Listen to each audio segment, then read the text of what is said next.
In April 1717, a ship carrying more plundered gold than any vessel in the Atlantic went down in 30 feet of water off Cape Cod and stayed there for 267 years.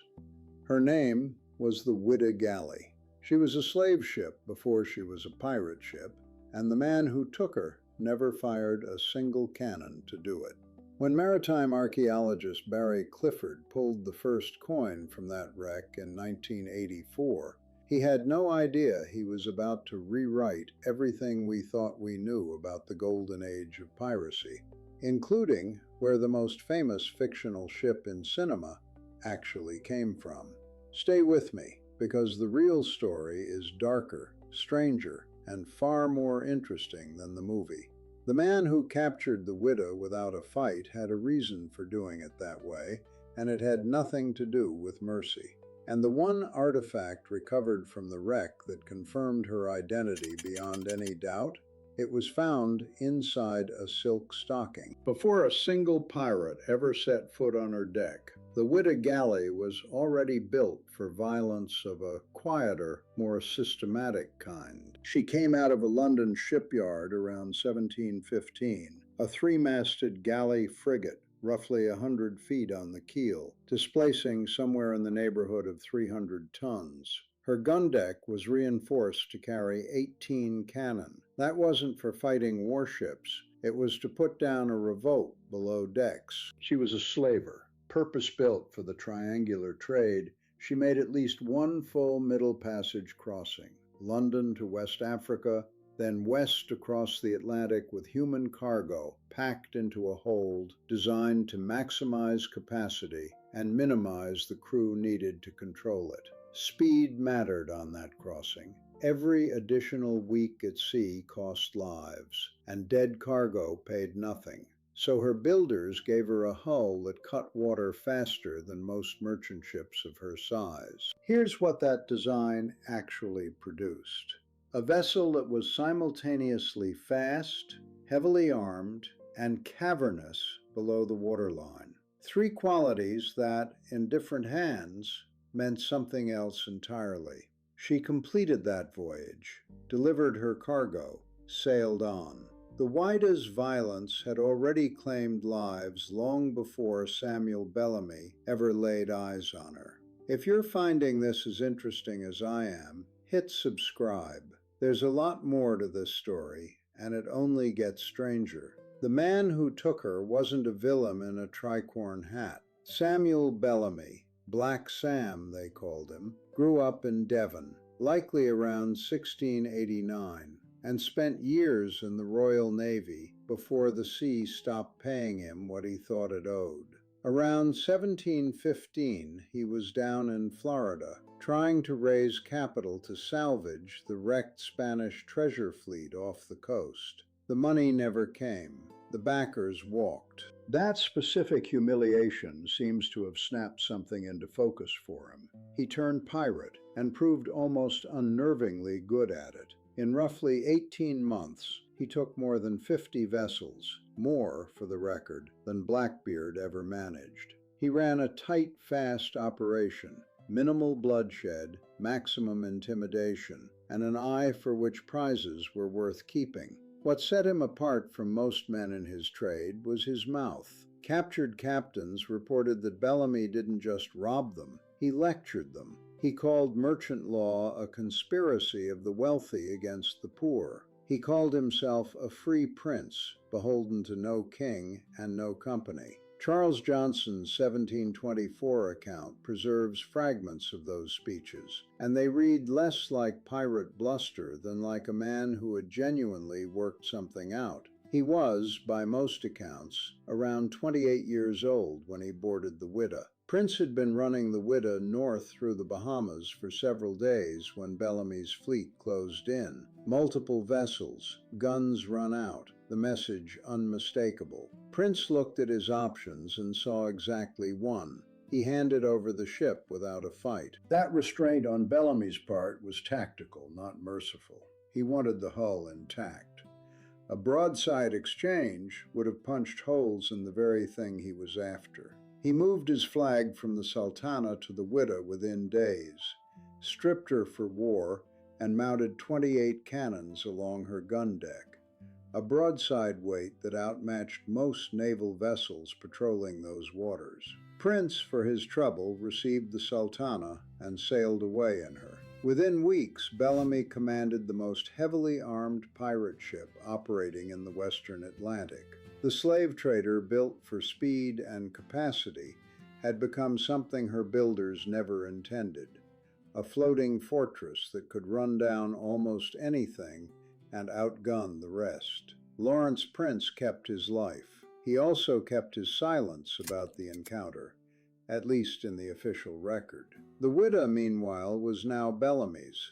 By April of 1717, the Whydah was carrying an estimated 4.5 tons of gold and silver, the stripped wealth of more than 50 prizes, packed into her hold. 28 guns, a crew of roughly 144 men. Not a ship of the line by any naval measure, but faster than almost anything the Royal Navy routinely put into Caribbean waters. She could run down a merchant before it raised a distress flag, and outgun the escort sent to stop her. That combination, raw speed, serious firepower, and a captain who preferred a clean surrender to a costly fight, made resistance feel pointless. Most captains handed over their ships the way Lawrence Prince had, because the math was obvious, which is exactly what makes what happened next so brutal. Not an enemy, not a naval ambush, something the Whydah couldn't outrun, couldn't intimidate, and couldn't negotiate with. Slave ship turned pirate flagship? Do you think that changes how we see the pirates who sailed her?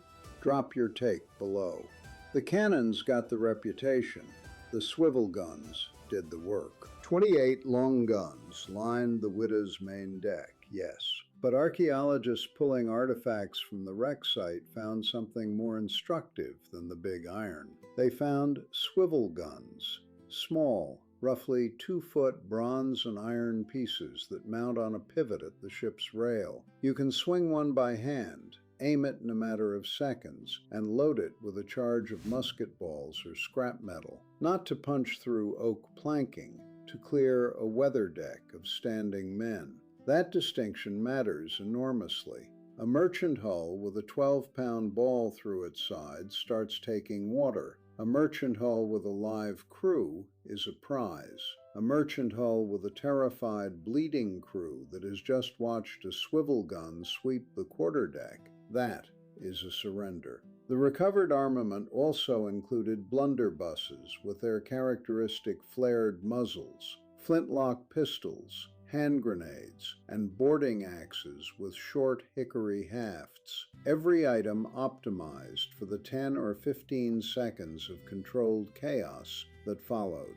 A bonds of controlled chaos that followed a grappling hook catching on a rail. Cutlass traces back to the Italian coltello, a knife. The name tells you the philosophy: close, fast, brutal, and over before the math changes. The broadside was theater. This was the actual doctrine, cast in iron and bronze and pulled from the seafloor 3 centuries later. The weapons were the threat. The articles were the reason the threat held together. Bellamy didn't command the Whydah because a king gave him the rank. He was voted into the position by the men he led.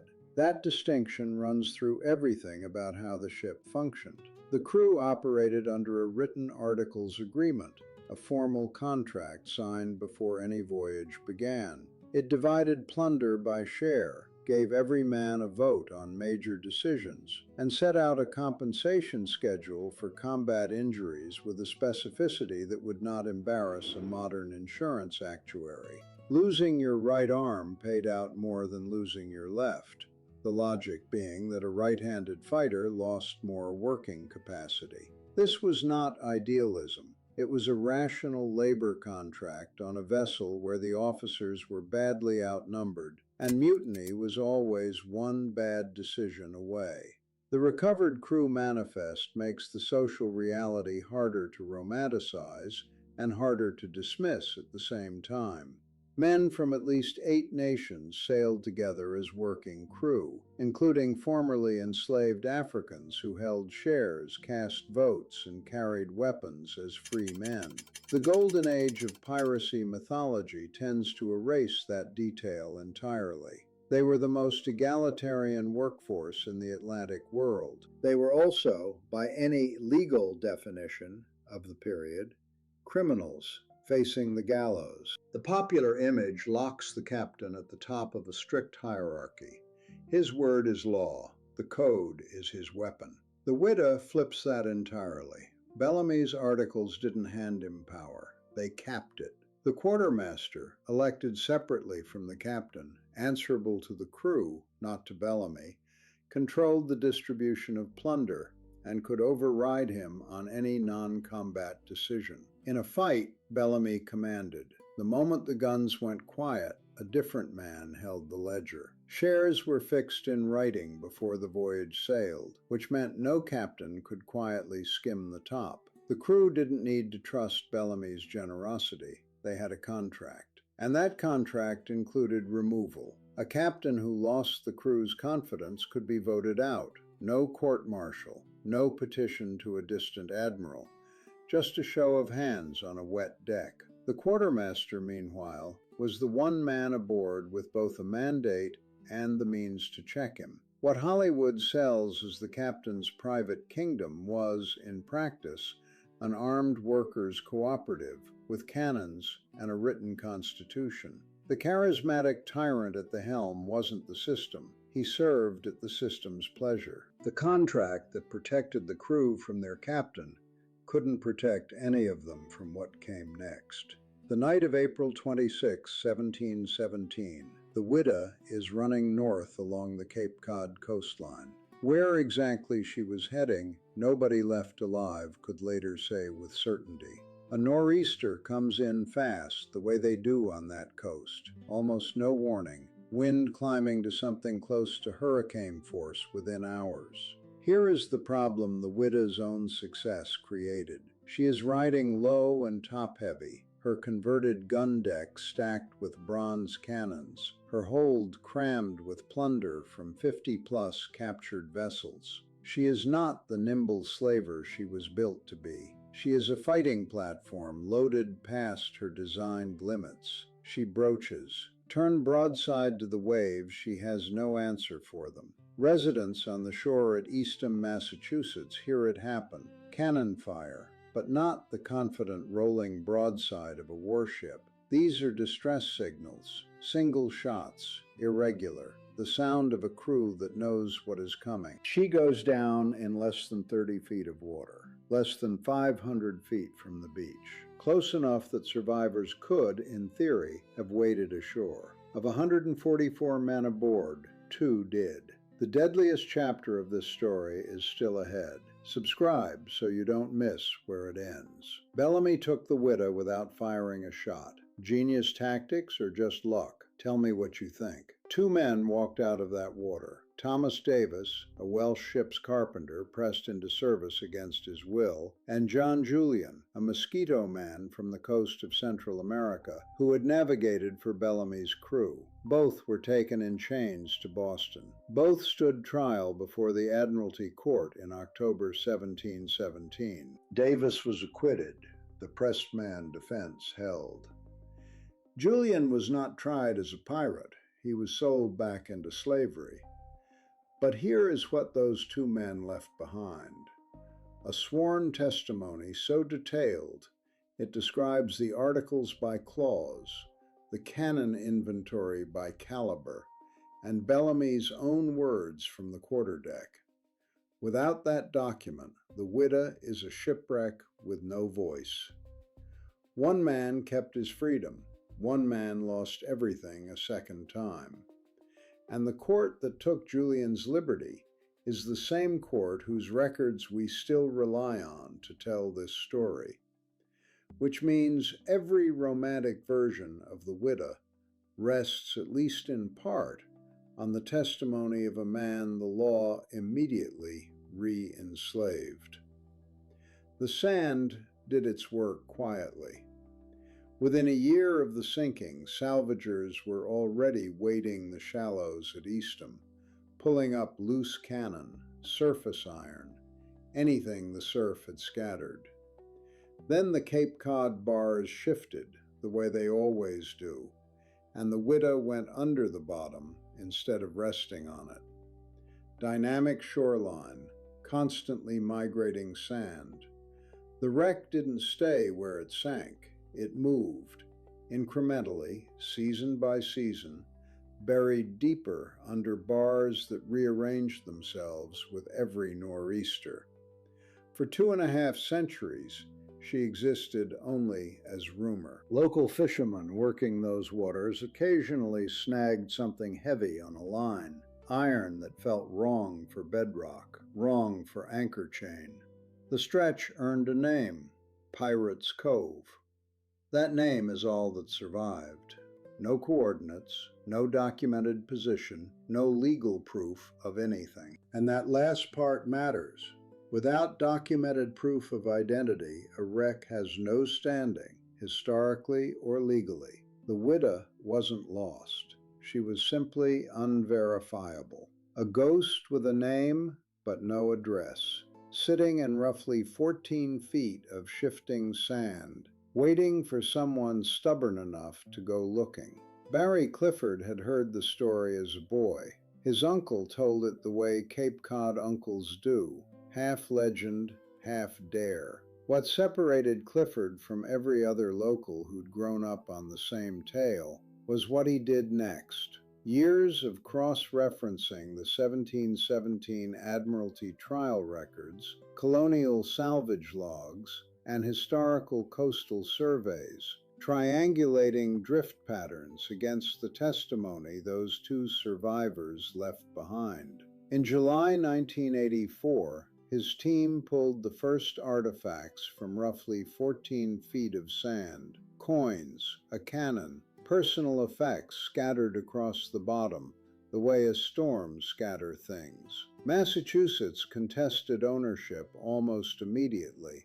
The state's position was straightforward. A wreck in its waters belongs to the Commonwealth, regardless of who found it or how long they spent finding it. Clifford spent years in court before being granted excavation rights. Think about that for a moment. Samuel Bellamy spent his career arguing that property claimed by force and law was theft dressed in a wig. 3 centuries later, the legal fight over his ship ran on exactly the same logic. The state asserting title over something it had never touched, never searched for, and never found. 200,000 artifacts. Let that number sit for a second, because it changes what the Whydah actually is. The weapons are there, yes. 6-pound iron cannonballs still nested in their shot lockers. A complete flintlock pistol, recovered with its flint seated and intact. Boarding pikes. A hand grenade, fuse still in place, which the conservation team handled with the kind of careful attention you'd expect. The armament is real, documented, touchable, but the weapons are outnumbered, badly. What fills the rest of those cataloged items are shoes, buttons, a silk stocking, navigational instruments belonging to men who knew exactly where they were sailing. The personal wax seals of merchants whose ships Bellamy had relieved of their cargo, carried apparently as trophies or receipts or something in between. And one small leg bone, identified as belonging to a child estimated at around 10 years old. One crew member had brought his son aboard. No weapons cache looks like that. No naval inventory includes a child's bone and a silk stocking in the same column. What the seafloor preserved wasn't a warship. It was a community, roughly 140 men, their possessions, their tools, their small vanities, stopped mid-motion on a single April night and held there for the better part of 3 centuries. The bell was found in a silk stocking. What's the strangest artifact you'd expect to find on a pirate ship? Guess below. One artifact ended every argument. In 1985, a year after the first dig began, Clifford's team pulled a bronze ship's bell from the sand. Cast into its surface, still perfectly legible after 268 years of submersion, the Whydah Galley, 1716. 4 words and a year. Legally, historically, completely decisive. The wreck had a name now, and the name matched. But here is the detail that stops you cold. The bell came up wrapped in the remnants of a silk stocking, not corroded onto it by accident, stored that way deliberately. A bell allowed to ring freely will toll with every wave, every shift of the hull. At night, within earshot of a coastal watch or a Navy patrol, that sound is a position marker. So someone aboard the Whydah silenced it by hand, tucking cloth around the clapper the way you'd muffle a sleeping child. A ship that ran on cannon fire and intimidation, quietly muffling its own voice in the dark. The bell now sits at the center of the Whydah Pirate Museum in Provincetown, Massachusetts, about 14 miles from where it spent the better part of 3 centuries on the bottom. The silk stocking it arrived in was cataloged right alongside it. The bell barely had time to dry before the myth-making started. Cotton Mather, Boston's most prolific Puritan minister, a man who had already written about witchcraft trials with the same moral urgency, published his account of Bellamy's crew within months of the wreck. He named them pirates, sinners, cautionary examples. He was not wrong exactly. He was also not interested in the Democratic articles, the elected officers, the silk stocking around the bell. He wanted a sermon, and he got one. That framing held for roughly 2.5 centuries. The real ship dissolved into a generalized villain pirate type. Black flag, tyrannical captain, plunder without principle. By the time Hollywood needed a flagship for Jack Sparrow, the Whydah's specific biography had been largely forgotten, but its silhouette was still there in the cultural sediment. The Black Pearl draws on a composite, the Whydah's speed and notoriety, the Queen Anne's Revenge's weight of armament, the Royal Fortune's skull and crossbones flag. But the closest single match is the Whydah, the fastest, most feared, most cargo-laden pirate flagship of the Golden Age, commanded by a captain who delivered speeches about the injustice of property law to the men he just robbed. Mather wanted a morality tale. He accidentally preserved the only detailed contemporary account of the most interesting ship in the Atlantic. What the artifacts force us to confront is that the bloodthirsty pirate, the one Hollywood and Cotton Mather both needed, was, in large part, a construction. The crew recovered from the seafloor was multinational and multiracial: West African, Indigenous American, European, Caribbean.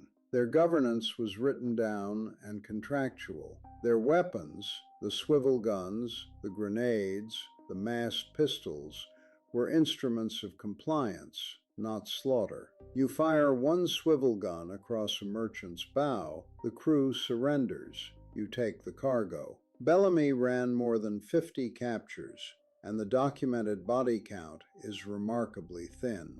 That is not accident. It is doctrine. The merchant class he was robbing had every reason to paint him as a monster, and the Puritan press was glad to help. What the seafloor wouldn't cooperate with was the propaganda. 200,000 artifacts don't lie about who lived aboard or how they organized themselves. The bell doesn't ring for a simple villain. It rings for something the colonial world found far more threatening than a murderer, a man who had written down, in articles signed by every hand aboard, that the crew owned the ship. So here is what the 2 open questions actually resolve to. Bellamy didn't fire on the Whydah because she was the prize, the fastest, most heavily armed merchant hull in the Atlantic. Sinking her to take her cargo would have been tactically insane. and a bronze bell engraved the Whydah Galley, 1716, pulled from the sand in 1985, still wrapped in the remains of a silk stocking, confirmed it. The stocking wasn't ceremony, it was discipline, muffling the bell so it wouldn't toll in the dark and announce the ship's position to a naval patrol, a pirate ship that silenced itself to survive. Now here is the detail the mythology always drops. The Whydah was built as a slaver, purpose-designed to carry human cargo across the Middle Passage. The men who sailed her under Bellamy included formerly enslaved West Africans, operating under a written democratic contract that gave every hand a vote and a share. They knew exactly what that ship had been. They knew what they had made it instead. That is not irony. That is the argument. The Whydah Galley is the only Golden Age pirate shipwreck ever fully authenticated. Every other pirate ship is a story someone chose to tell. This one came up from the sand with 200,000 pieces of evidence, and not one of them matches the myth. The Whydah Galley, built to carry enslaved people, captured without a shot, sunk in 30 feet of water, found by a man who heard her name as a child, and identified by a bell wrapped in a silk stocking. If you had to pick one artifact from that wreck to put in a museum, the bell, the grenade, or the child's shoe, tell me below, because that choice says something. Subscribe if you want the next one. We're going into the Queen Anne's Revenge, Blackbeard's ship, and the real story there is even messier than this one. I'll see you there.